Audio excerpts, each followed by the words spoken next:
Today, we're making a book. Some assembly required.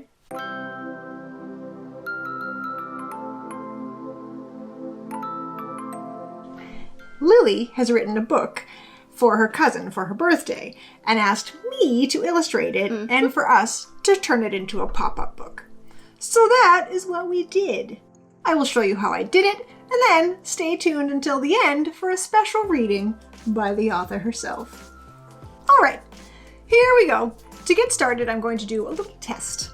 I want to check which paper I like best between watercolor paper and cardstock, which pen between a Sharpie pen and a Pigma Micron, and which highlight thingy between a Posca and a Jane Davenport paint pen.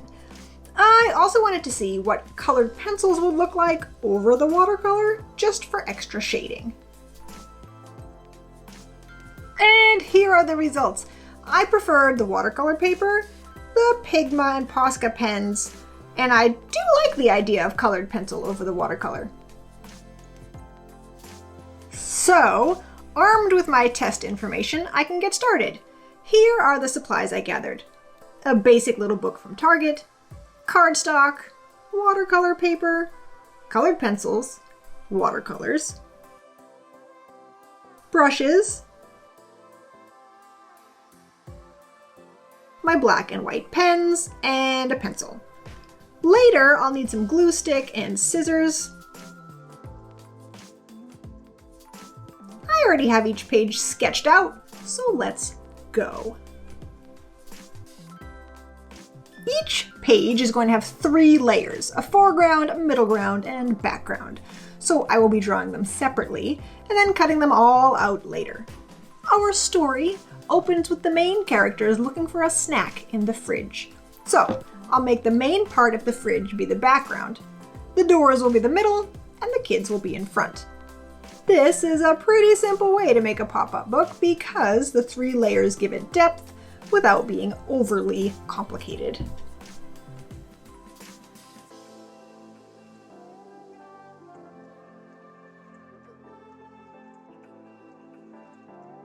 And now I just repeat the same drawing and coloring process for all the other pages.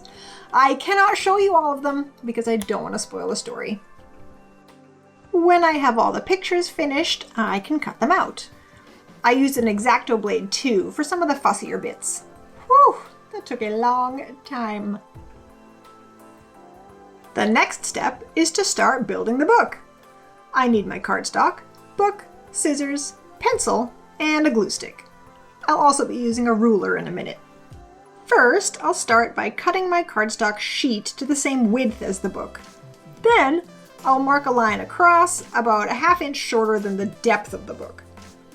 Then, I will mark each ½ inch down the rest of the cardstock page. All I really need is enough to fold 3 bumps of accordion fold, plus a flap to glue the end down. But it worked out to be the perfect length of this piece of cardstock. I traced each fold line across with just the plastic part of my pencil, like with the lead retracted, to help me fold them neatly. Then, I'll make the same thing for each other page. And now we can glue them all in.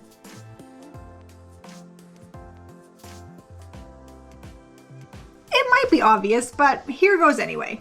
I'm applying plenty of glue stick to the bottom of this big section.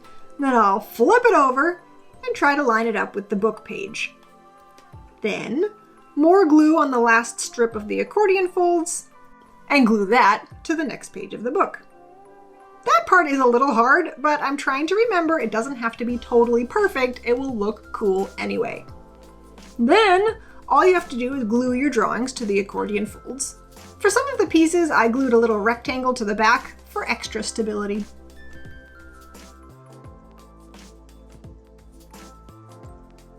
Once I've added all the pictures, I just need to add the text.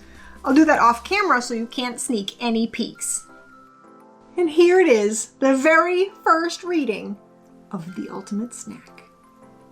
Once upon a time, Amaya and Lily walked down to the kitchen to get a snack. "I'm so hungry," exclaimed Amaya. "Me too," said Lily. They opened the fridge to get a snack. Then there was a whooshing sound, and they weren't in front of the open refrigerator anymore. They were in a whole different world. "Where are we?" asked Lily. They looked around. To their left was a house that looked like it was made of fish sticks. To their right was a chocolate river with a Twizzler bridge going over it. In front of them, the river led to a small pond with Swedish fish swimming around. "Wow!" said Lily, noticing something. "You're pudding! And you're a mochi!" exclaimed Maya. Lily looked down at her pink mochi hands. "This is weird," she said. "Let's go ask whoever lives in that house where we are," exclaimed Maya. "Are you sure?" asked Lily. "What if they want to eat us or something?" But Maya had already run off towards the fish stick house. When they knocked on the door, it opened immediately.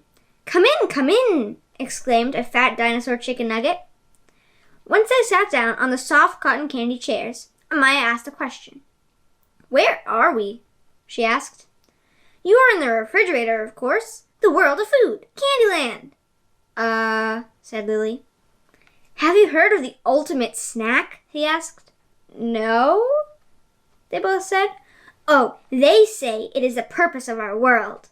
Everyone from jelly beans to watermelon are looking for it, but no one really knows where it is." There was a pause. "Except me," he said.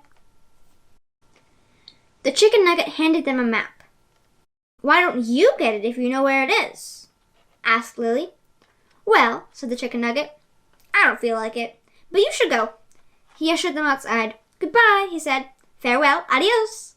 And he closed the door and went inside. Amaya pulled out the map. "First, we have to cross the chocolate river," she said.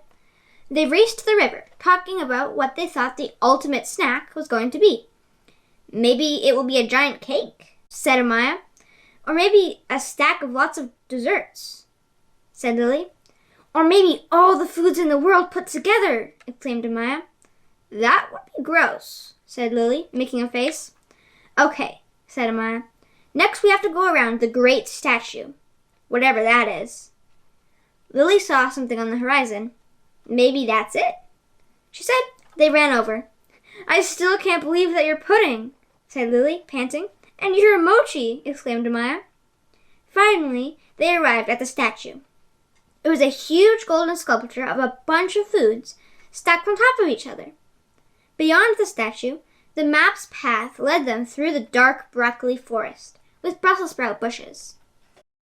On the other side of the forest was a tall, tall hill. At the top, they saw something glimmering. "I think that's it," exclaimed Amaya. "Last one there is a rotten egg," called Lily, and they raced up the hill. Halfway up, it seemed like there was an invisible wall. "Ugh," said Lily. "How do we get past this?" "I don't know," said Amaya. "Maybe we can jump over it?" They tried, but failed. "It goes up too high," exclaimed Lily. They pounded at the wall. "Who goes there?" asked a low voice. Said Lily. "Amaya and Lily?" "Oh," said the voice. "You may pass." Suddenly, the invisible wall was gone. Said Lily. "That was weird," exclaimed Amaya. "Yeah." Then they continued up the hill. At the top was a tower of snacks. Giant waffles, pretzels, chocolate bars, raisins, lollipops, gummy worms, cake, and so on. "Wow," exclaimed Amaya. "This must be the ultimate snack." She took a bite. She said. "This is so good." Lily took a bite. "I wish we could get this at the store," she said. As soon as they finished it, they appeared back home. And every day since then, the ultimate snack appeared in the refrigerator, only to be eaten again and again.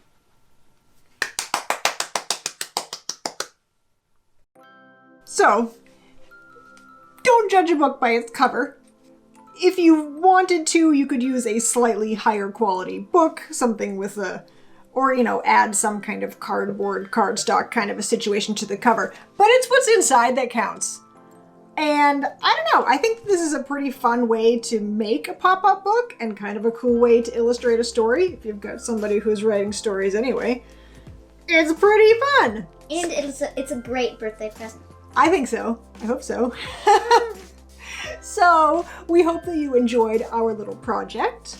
And if you did, enjoy it as much as we liked making it, feel free to give this video a thumbs up. And if you are not subscribed, you can do that right underneath the video. Click that all notification bell so you don't miss anything. New videos come out on Tuesdays and Saturdays. So stay tuned for the next one, and until then, be awesome, and we'll see you then. Bye! Bye!